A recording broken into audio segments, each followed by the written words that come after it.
Hello YouTube, Dave here again. Today I'm going to be flipping through and sharing my thoughts on Fizban's Treasury of Dragons. This is the latest book to come out for D&D 5th edition. And this was sent to me by Wizards of the Coast for the purpose of doing this review video, so I do want to thank them for sending these out to me. However, they are not influencing the video, they're not scripting it or pre-screening it, or anything like that. The opinions that I express in these videos, as always, are 100% completely and totally my own. But I do want to acknowledge the fact that they sent this to me, and I really do appreciate it, because this is something that I've been really looking forward to from the moment I saw that it was announced. One of my all-time favorite D&D books has to be the 3.5 Draconomicon, and during the days that I was running 3.5, it was one of the most useful books that I had in my collection, because I was running a campaign that actually revolved around dragons, and having that book really helped with that. So this is something that sort of reminded me a little bit of the 3.5 Draconomicon, and I was just really anxious to sort of dive into it. I did previously release a teaser video where I just sort of shared some basic early impressions. I didn't go through the book or anything. I didn't flip through any of the pages, simply because it was still a week or so from release date. But that is getting closer now, and I have seen other channels starting to put their review videos out, so at this point, I feel a little bit more comfortable doing that, especially since we're only a couple of days away from release date by the time that this actually goes live on YouTube. So today, like I said, what we're going to do is we're going to flip through this, and I will share my thoughts at the end. So this is the standard version of the book. So this is the standard cover you can get at any large, book retailer or from your local game store. They also sent me the special edition cover for like game store exclusives, which I will show sort of at the end of the video. But for the purpose of flipping through, I'm going to flip through this one here. Now there was a slight production error with this copy of the book that I received. But it's not anything like overly massive or anything like that. We'll see it when we get there, but still, it was still a great read and a great flip through for me. This retails for $49.95 US or $65.95 Canadian, and this is just all about dragons. Now, there's been a couple of other monster books released to date. We've had Volo's Guide to Monsters or Mordenkainen's Tome of Foes. But those were kind of more general. There was sort of a theme between some of them, or between things like in Mordenkainen's Tome of Foes, you had a lot of stuff dealing with the Blood War. So there was a lot of information on like devils and demons and stuff like that. But it was still kind of more of a general like monster compendium, I guess you could say. But this one is very focused on dragons, and that's awesome. And these are the kind of books that I want to see more of, because from previous editions, these types of like more hyper-focused ecology manuals were some of my favorite books, from 3rd and even 4th edition. So let's just go ahead and start the flip through right away, shall we? So we got our table of contents, we got the covers here. So this is the standard cover and the alternate cover, but I'll give you a better look at the alternate cover here towards the end of the video. And inside here we also have the Elegy of the First World. Or elegy, sorry, for the First World. Essentially what it is there's like the creation mythology that there was the first world was basically created by, Bahamut and Tiamat, and, it was made specifically for dragons before the other gods, sort of using the outer planes, created their own, creatures to follow them, and that sort of ended up sort of overtaking things. But dragons are a massive part of pretty much every prime material world that exists within the D&D cosmology, and the Elegy of the First World and sort of the philosophy of the First World sort of dictates that the draconic presence sort of supersedes, or it goes beyond just the material plane that the dragon is currently on. Like there's echoes of each dragon that can appear in different worlds, different planes of existence, though they may have slightly different personalities, ages, appearances, but just the spark that created the dragon exists in a state that kind of goes beyond just the single, prime material plane that like a human or an elf or dwarf might be limited to. So it's actually a really cool concept. And there's a little bit more on sort of like, how that affects dragons later on. And there's a lot of cool stuff in this book. And it does sort of mention other campaign settings like Forgotten Realms, Greyhawk, Dragonlance. But it also mentions Eberron. And what's kind of cool about Eberron is that the creation of Eberron is, done by these three dragons. There's Kyber, there's Sibris, and Eberron himself. Which, like, the concept is that the plane of Eberron is actually considered to be sort of like a second generation, spun off from the first world. So it's kind of like, again, it's a neat concept, and it's well explained and well explored in this book, even if I can't quite do it justice. This section here, chapter 1, we have character creation options. So we've got sort of an expanded type of Dragonborn now. And this is really cool. So they have, like, in the player's handbook, you just sort of have like a generic Dragonborn. That's the same no matter what type of dragon, bloodline you sort of choose. But this one actually gives you like the sub-races of the chromatic, gem, and metallic Dragonborn. So they're a little bit more closely related to those types of dragons.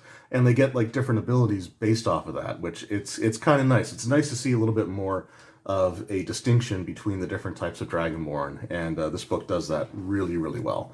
There's also 2 subclass options. We have, for the monk, we have the Way of the Ascendant Dragon. The basic backstory is that, the platinum dragon Bahamut would sometimes masquerade as a traveling monk, and there's even the idea that he founded some of the first ascendant, monasteries. And these are just sort of monk abilities that take on like draconic aspects. Like at 6th level, you can get the ability to use like these sort of ethereal wings. You can get like the dragon's breath weapon. And the thing I like about like the breath weapon is it's tied to the martial arts dice. So instead of it just being like 2d6 or 3d6 or whatever it might be, when you first get it, the damage that you do is equal to 2 rolls of your martial arts die. So if you're rolling d8s or d10s or d6s, that's the damage that you do. At 11th level, it goes up to 3. And even though you have a limited number of uses of these, sort of based on your proficiency bonus, you can still continue to use this feature, but you have to spend 2 key points in order to do it initially, or to do it again after you go through your standard uses. And you get them all back, of course, when you complete a long rest. So it's kind of a neat aspect of the monk class. Monk isn't my favorite class, so it's neat. It sort of ties back to from prestige classes from 3rd edition and some other stuff that we've sort of seen with like dragons and monks. It's cool, but the one I like is the Drake Warden Ranger subclass. So they basically get the ability to summon a Drake companion. So we have it here. As you go up in level, the Drake gets like access to new abilities, and it's not like so when you summon it, if the creature dies, you can simply resummon it again once you've completed a long rest. So it's something. It's better than what you had with like animal companions in older editions, where if they died, then you like had to wait a year and go through this sort of like mourning period.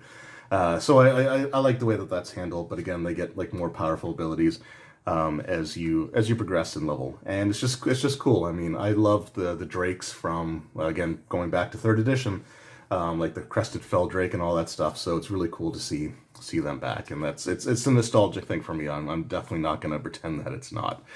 We also have some draconic feats, so based off of the Gift of the Chromatic Dragon, Gem Dragon, and Metallic Dragons. So again, kind of cool stuff there.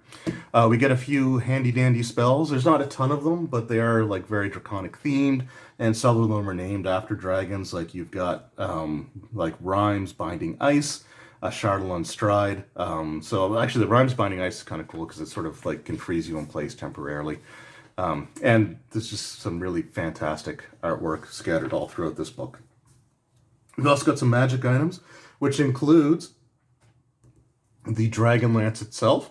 It's sort of like, it looks like it's the lesser Dragon Lance, but it's still a really cool thing to have in there. And it does make me hopeful with the announcement that in 2022 and into 2023, there's going to be 3 like classic fan favorite campaign settings that Wizards is going to be revisiting.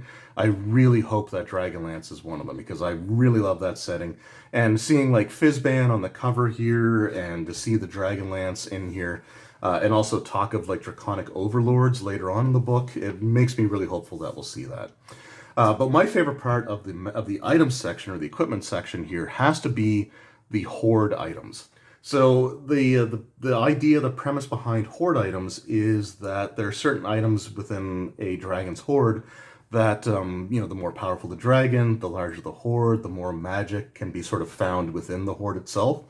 And there are items that can sort of absorb latent magical energies from the items inside of a dragon's horde to make them more powerful. So, for example, we've got, before we get to the example, there are different categories of these weapons based on the age category of the dragon, right? So you've got a slumbering item or power level of the item, and that can be any type of dragon can have one of those.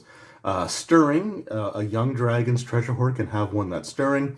An adult dragon can have an awakened item, and then you can have an ascendant level item if you find it from an ancient dragon's horde.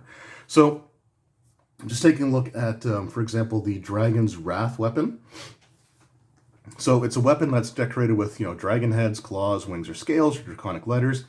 When it steeps in a dragon's horde, it absorbs the energy of the dragon's breath weapon. So it can be like from items or from the dragon itself. And deals damage of the type with its special properties. So the slumbering version of it, whenever you roll a natural 20 on your attack roll with the weapon, each creature of your choice within 5 feet of the target takes 5 damage of the type dealt by the dragon's breath weapon. So you can have, like, if it's a white dragon, then it can be 5 points of cold damage. If it's a fire dragon, then like 5 points of fire damage, and like so on and so forth. So it's tied directly to the type of dragon, and it's like I said, that's sort of a neat ability, and that's like at the lowest level of power that we have here. Also, a nice callback to the Legend of Dritz series of novels, because this is Dritz with Icing Death. It's a magic item recovered from a dragon's horde that carries some of the dragon's magic. So we've got that there. So at the stirring level, so this is for like the young dragon. The stirring weapon has the slumbering property. In addition, it gains a +1 bonus to attack and damage rolls made using the weapon.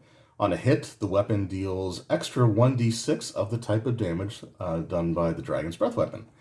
For the Wakened, which would be an adult dragon, the Awakened weapon has the slumbering property, and it improves the stirring property. The bonus to the attack and damage increases to +2, and the extra damage is increased to 2d6. As an action, you can unleash a 30-foot cone of destructive energy from the weapon. Each creature in the area must make a DC 16 dexterity saving throw, or take 8d6 of the type of damage based on the dragon's breath weapon. Once this is used, it can't be used again until the next dawn. And then the Ascendant property has the same ability as the Slumbering property, but it improves the to hit and the bonus damage by +3, and you do an extra 3d6 of the energy type determined by the dragon's breath weapon. And the cone is now a 60-foot cone instead of a 30-foot cone, and the damage increases to 12d6. So it's just kind of cool stuff like that sort of thrown in there. So it just sort of absorbs, again, from the dragon's horde, the items contained within the horde, or just from the abilities of the dragon itself. It's a really cool idea, and what's also kind of interesting about this is it's sort of a fading ability as well. So once an item is removed from the dragon's horde, it sort of like reduces a category. So from Ascendant to Awakened, from Awakened to Stirring, and then from Stirring back down to Slumbering. It sort of does that, like it reduces a step for every, I think it's 30 days that it's removed from a dragon's horde. So it's just kind of a neat thing. It can make these items, a bit more powerful at first.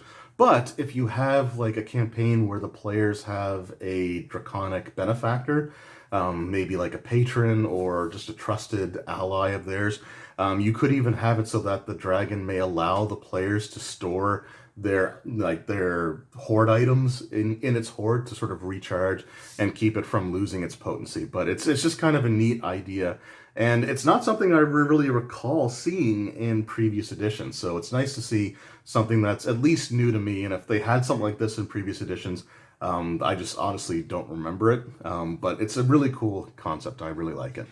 And then we got some draconic gifts. So these are things you can give players as like boons, or sort of using like an alternative reward system that we have in the DMG, which is kind of neat. Dragons in Play, I love this chapter as well because it gives you all kinds of ideas on creating dragons, sort of fleshing them out, building the encounters, and there's just stuff for customizing the appearance, personality, and motivation of the dragon. And I'm a sucker for charts, I have to say, and this is something I think is going to come in really handy. So you got the dragon appearance chart. It's a D20 chart that you can roll to give them sort of things that set them apart from other dragons. They could have extra horns. They could have necklaces made out of bones. They could have sort of a predatory posture like a stalking cat. They could sculpt their horns or claws to give them sort of a different appearance from the regular dragons. Notably over or underweight. There's just a lot of cool stuff that you can use to make each dragon just feel different from one another. And it's a nice little extra to have in there, and I love it. And we got their mannerisms, bonds, and flaws. So again, that's sort of the personality stuff. There's also a chart that you can use to roll random dragon names. And that's great because, man, dragon names are super complicated in D&D. So this gives you sort of, a mechanism where you can try to create those draconic names. And it's probably not going to be as bad as something that I would come up with on my own because I'm really bad at that sort of stuff. So again, it's something that I always appreciate. And then we get into the dragon's lifespan. I love the blue dragon wormling, by the way. That looks adorable. But it gives you like different goals that dragons of each age category can have. And again, it's just something that can be useful for building or designing adventures around. It's just, again, fantastic stuff to have. We get into a little bit of dragon reproduction and like dragon eggs, how you can find them, how they're, created. And what's kind of neat is to go along with the idea of the fact that like the draconic, blood or the, dragon's, life sort of supersedes like just the regular material plane. When a dragon dies, one of the cool things that they have in here is that, contained within their body could be one of these dragon eggs, which basically is sort of like the reincarnation of that same dragon. But it's in this egg that's in its body, and it's sort of like as the body sort of withers away around it, the egg is revealed and it can hatch, and that dragon can sort of be reborn. It's just a really cool idea. I absolutely love that, and I like seeing like the amethyst dragon egg just looking like this large gemstone. It's just really, really cool. I love it. There's also some stuff for half dragons, and some things that you can use for that. So, for example, if there is a dragon in the area, part of their regional effects could actually be to create just half dragons just from the fact that they exist in that region. So a couple could give birth to a half dragon because there is a dragon nearby that has this lair there. This is just all kinds of cool stuff that they have there.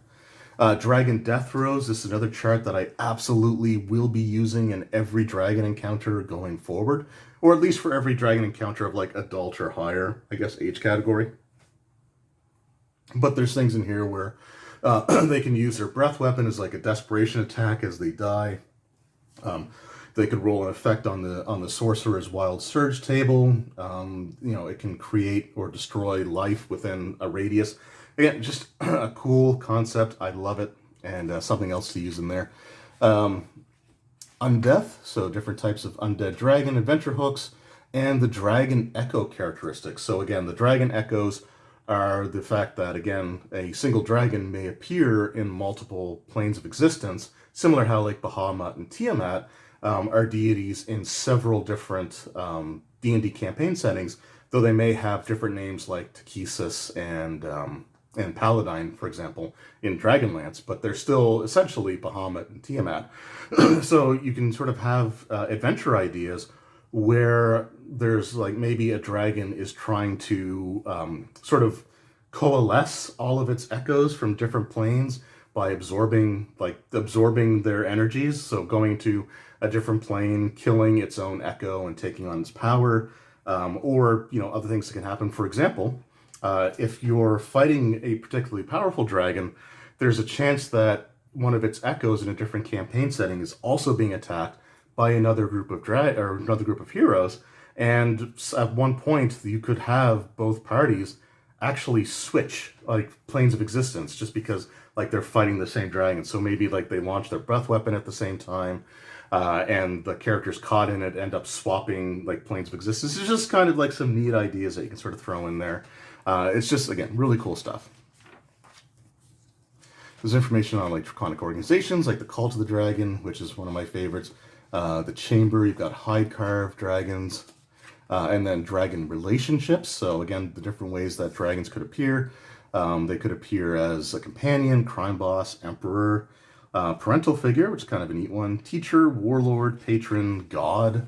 Yeah, just really cool stuff. Charts again with relationships with adventurers. Just all kinds of really cool stuff. I love this chapter, and if you're someone who loves like charts in D&D, especially if you come from sort of more of the old school D&D where everything was sort of chart based, this book has just a ton of great charts. So here's encounter complications, and the thing I said before where you could switch places, I think that's actually on this chart, not the one that I mentioned before, but it's still a really cool concept. Again, different motivations for dragons, dragon campaigns, so some things you can use to build campaigns around dragons. Just lots of great information here. Layers and hordes, so again, another great section here for creating their layers, for creating their hordes, what they might be in there. Again, like the objects you could find in there, curses for stealing stuff from the dragon's horde. There's just tons of really cool. I mean, I know I'm repeating myself a lot, but it's just really refreshing to sort of read some of this stuff, and just really makes me excited for designing my next dragon, honestly. The dragon hordes, again, this is great because it gives you charts for like the mundane items. It gives you sort of a more specified chart for like magic items you can roll off of. It's just, again, it's fantastic, and I absolutely love these charts. Chapter 5, the Draconomicon. First of all, again, me being kind of nostalgic, just seeing, the title Draconomicon, I absolutely love that. But what this is sort of a breakdown of each of the types of dragons based on, like, again, you got personality, ideals, adventure ideas, so plot hooks involving the different types of dragons, and the way that they can be connected to the world or to the party. Based on their age category, so you get all kinds of that. There's an example map of each of their, just an example map for each of the dragon categories, and then some of the art objects that you can find there. So again, really cool stuff.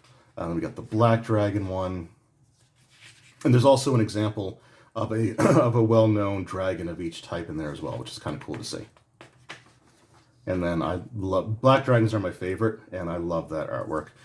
So it's basically the same thing again for each of the different dragon types, including your gem dragons, your metallic dragons, your chromatic dragons, and in here as well, once we sort of get to it, so we'll sort of flip through this a little bit. Like I said, it gives you sort of the same format for each of the dragons, so we'll skip ahead a little bit, but it also has dragon turtles, and I don't know why, but I just love the fact that you've got dragon turtles in here.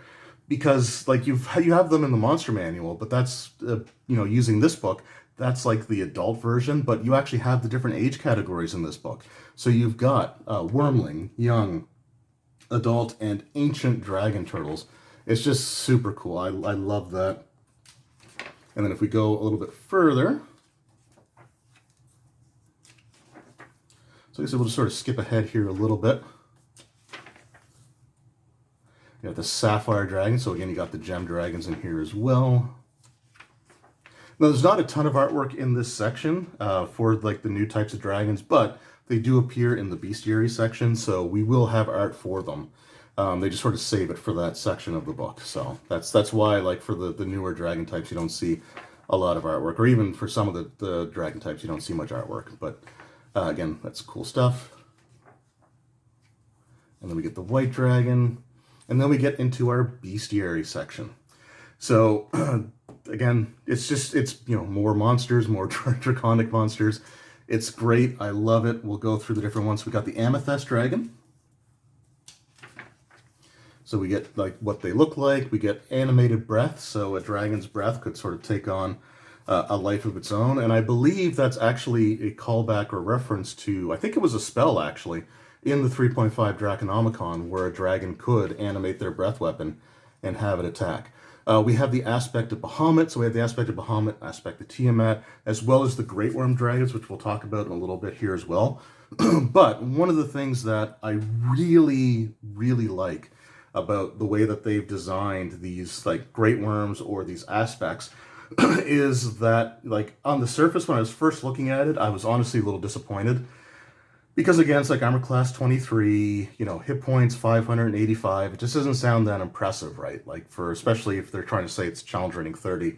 And we do know that the challenge rating system in 5th edition is not the best. The numbers that they give are way higher than they should be for the player characters to go up against. But what they've done with these like Great Worms and with these aspects is they actually have like these abilities. So this one here has Platinum Brilliance.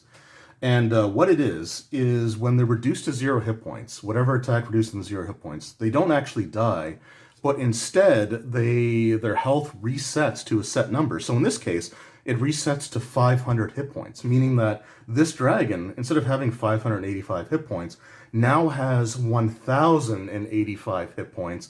And once you reach that level where they reset to 500, there's other effects that they have here as well. So it recharges Breath Weapon immediately. It regains any expended uses of its legendary resistance. And in addition, it can now use a set of mythic actions. So, they use the same pool of points as their legendary actions, but there's just more options now, which is great. They reset, obviously, every round. It makes this dragon suddenly now feel a lot scarier. Is it worth challenge rating 30? Well, I'm not quite sure necessarily that it should be that high, but just again, the fact that, now this thing can actually last against a party of like 20th level characters and be able to put up a really strong fight. I think at that point, I think it's a step in the right direction, I guess, when it comes to creature design. And then we have the aspect of Tiamat in here as well. And then we've got our Great Worm Dragons. So Great Worm Dragons, they don't give them you don't have red, white, blue, green, they don't separate them into individual stat blocks. What we have here is a template that you use and you modify aspects of it based on what type of dragon you want it to be. So for example, for the chromatic Great Worm, if you want it to be a red dragon Great Worm, again, you've got sort of the same thing. They have their pool of hit points, but they have their chromatic awakening. So, and the other thing is that can return after a short rest. So if the dragon if the party really puts a beating on it, and it manages to get away, it only needs to rest for an hour and gets this ability back, which is just, again, I love the way that they've done that. It does make them feel a lot more terrifying. But essentially what we do here is we've got their breath weapons. So it gives you what the dice you would roll would be for the dragons, and then you just determine what type of energy it is based on whether it's red, white, blue, green, or black. And sort of the same thing for the chromatic flare, which is one of their mythic actions that can deal damage.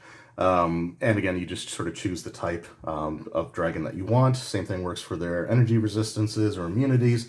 It's a really, sort of streamlined approach to it, but I think it works, honestly. And it's just, for me, I'm so happy to see Great Worms back in Dungeons and Dragons, because we haven't seen Great Worms since 3rd edition. Because in 4th edition, they just went to the Ancient Dragons, and with 5th edition, it was the same way until we finally got these Great Worms. And the Great Worm Dragon, I think, would be a great way to have sort of a final campaign ending battle. So just, again, really, really great. They have the mythic actions. They get the same sort of, again, that hit point recharge. It's great. I think they did a really great job with it. And here we got a Crystal Dragon, so again, more of the Gem Dragons. What's kind of interesting about the Gem Dragons, too, because they're sort of supposed to be a psionic dragon, is each of them has these sort of like spikes or spines, but they're not actually physically attached to their body. They're almost gems or crystals that sort of hover or held in place by their psionic energies. And I think that's kind of a neat idea, and it definitely makes them look way different than what we've seen with the Gem Dragons in the past, or at least the ones that I remember from the second edition AD&D Monstrous Manual. So I really like the way that they look there as well. The same thing goes for the Deep Dragon. So the Deep Dragon in previous editions kind of was more of like a sinuous serpentine kind of thing, and they were cool. Like they really liked the way that Deep Dragons looked. But this form of the Deep Dragon, it's almost more like a salamander than like a traditional like dragon's like hide or like the dragon draconic appearance. But also because they live deep underground where there's no natural light, their eyes are basically, they're sort of almost vestigial. And it reminds me of like the Grimlocks and some other creatures that you might find in the Underdark. Now, I think they still have like dark vision, and they have their blind sight and everything, but there's just like they don't rely on regular vision, and their eyes sort of reflect that. So I think like stylistically it makes sense, and honestly I really like the way that it looks. I think it's really cool. I think the way they looked before was cool as well, but I still think it's a great design choice overall. Now the Draco Hydra. This is probably my favorite like non-Great Worm or aspect creature in this entire book. And essentially, it's sort of the result of, again, it's like a wizard's experiment, right? But you create this, basically, it's like a dragon or it's like a hydra with like dragon heads, dragon wings, and they have like multiple different types of dragon heads that they can have. And as you can see, some of them may actually duplicate each other. But I think what's kind of neat, and something that I really want to do, is design a scenario where a cult might form around this like this dragon worshipping wizard who sort of came into like a kobold's lair or like an orc encampment or something like that, and get them to swear fealty because this wizard is promising that they can summon an aspect of Tiamat's divine power to the material plane. They just need to collect like some dragon eggs and stuff like that in order to complete it, and then have the final result be this Hydra, which kind of looks like Tiamat, but not quite. I don't know. I think it's a really cool creature, and again, I don't recall seeing this in previous editions. That's not to say that it wasn't there, but I just don't recall seeing it, and I would really love to design an adventure around it. We also have our Draconians, going back to the Dragonlance concept. They're a little bit different than like the Boz. Draconians are like the ones that we had in the main Dragonlance campaign setting, which is another reason why I kind of feel like they might do the Dragonlance campaign setting, because they're not using those Draconians that we know from there. Instead, they're creating like these all new ones. So, again, fingers crossed, because I love Dragonlance. It was the first campaign setting I actually ever bought for D&D, so I would love to see it again. But we got some new types of Draconians there.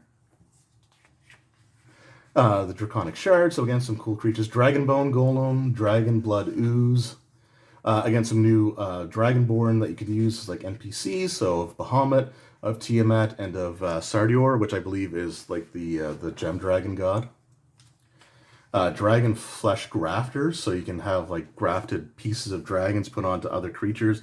Again, it's kind of neat. Dragon Flesh Abominations, again, something I think would be a lot of fun to use in a campaign. Dragon Followers. The Dragon L, which I think I kind of like the Dragon L look in this edition better than the other ones, where it just has like the lion head. I don't know. I guess, like, again, it's different for everybody, but I kind of like the way that looks. Then we got our Dragon Turtle. So there's our Ancient Dragon Turtle, our Young Dragon Turtle, and the Wormling one. Again, there's no Adult Dragon Turtle because that's the one from the Monster Manual. Egg Hunter Hatchlings. Then we've got the Elder Brain Dragon. I actually forgot about this until just now. So this is, so we know how Mind Flayers are born, basically, where they have like this pool, this briny pool with these tadpoles that get inserted into the ear of like a human or elf or dwarf, and it sort of transmutes them from whatever race they were into a Mind Flayer. Well, the Elder Brain Dragon is the same thing, except it's the elder brain of a Mind Flayer enclave that's inserted into the brain, into the head of a dragon. So instead of the elder brain being the sort of stationary foe that's, well, it's powerful, but it's, kind of vulnerable, now it's just taking up residence inside of a powerful dragon to begin with. And again, that's just a really cool idea. We got the Emerald Dragons, and again, like their horns, again, sort of float independently, held in place by the psionic energies. We have the Eye Drake. Now, I'm not a huge fan of the Beholder origin that 5th edition has created, where they like dream other beholders into existence. It works. Like, I think it could work in the far realm, but on the material plane, it feels kind of weird. But one of the things that I like about this is if there's like a dragon slayer, or if like a beholder and dragon are sort of like competing over territory, the beholder may become obsessed with the dragon that, you know, is sort of encroaching on their territory, and their ability to dream things into existence. Instead of it being like a traditional beholder, it actually creates this draconic looking beholder where it's like central eyes contained within like the dragon's mouth, and the mouth of the dragon's basically like its eyelid, right? It's normally always open. I don't think it has a bite. Oh no, it does have a bite attack. Never mind.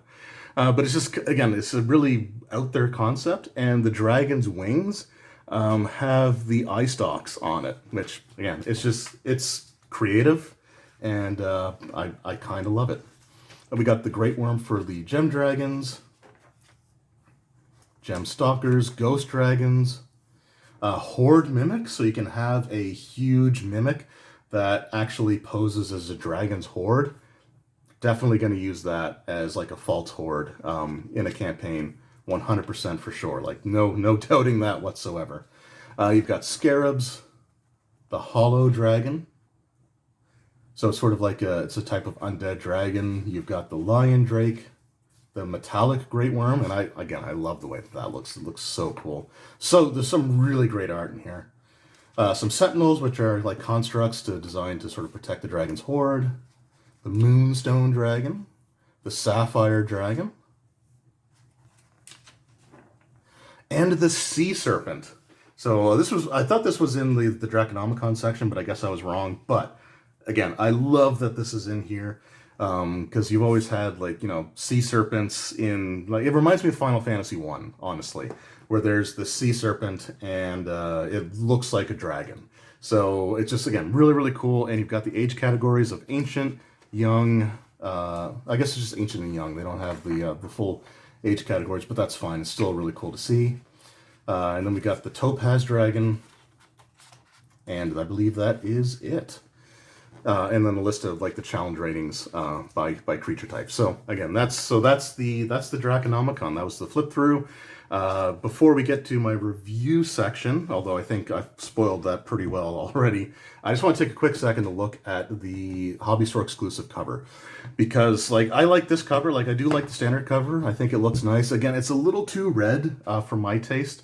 Other than that, though, like you've got the red dragon going off against one of the gem dragons there. I think that's the crystal dragon, or it was one of the early ones anyway. It's a really cool looking creature. Like I love that, but it's a little too like reddish, I guess. I don't know. It reminds me of the screen reincarnated, the DM screen reincarnated, which just had a lot of like various shades of red. It's still cool, but this cover here. Again, it has the same creatures battling, but they're a little bit closer. You can actually see them, like, you know, getting ready to shoot their breath weapons at each other. You've got, like, embers coming off of the red dragon there.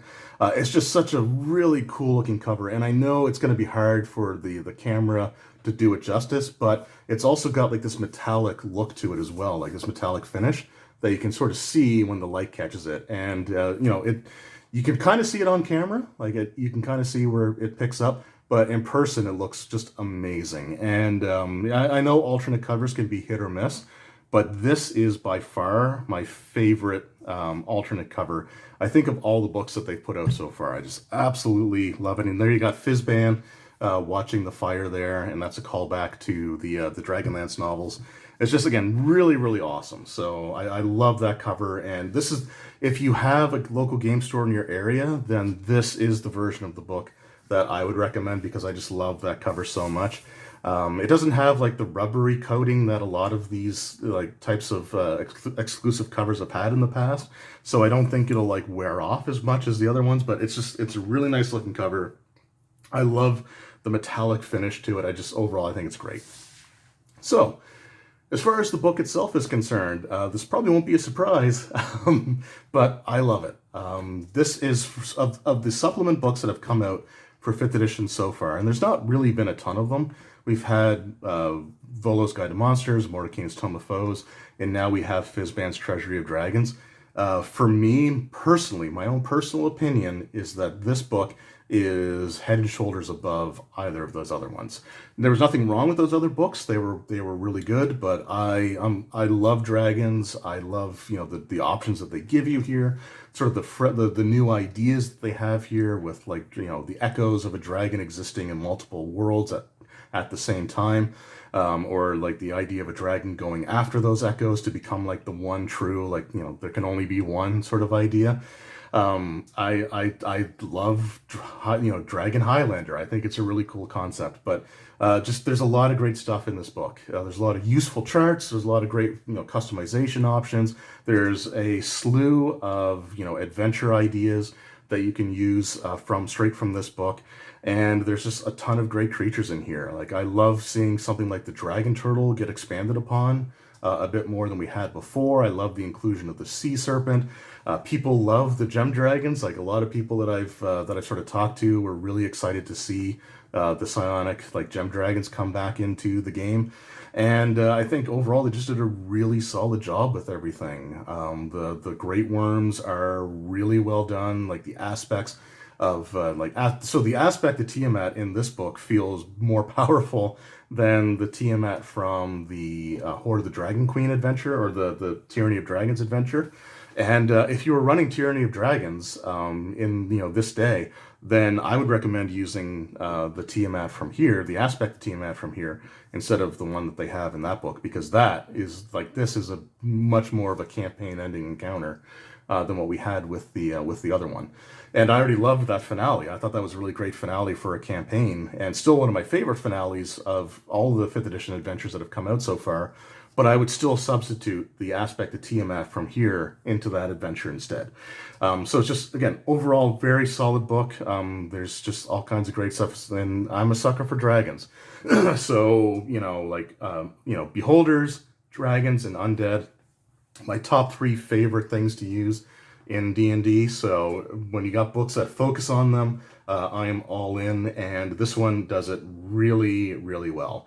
I put it up there with the 3rd edition Draconomicon in terms of how much I'm going to use this book going forward. Like, me personally, I will never design another dragon again for 5th edition without using this book. So that's my recommendation. Take it for what you will. Of course, everyone has their own different preferences and opinions, but for me, this is an absolute grand slam of a book, and is right now is probably my favorite 5th edition book that's come out so far.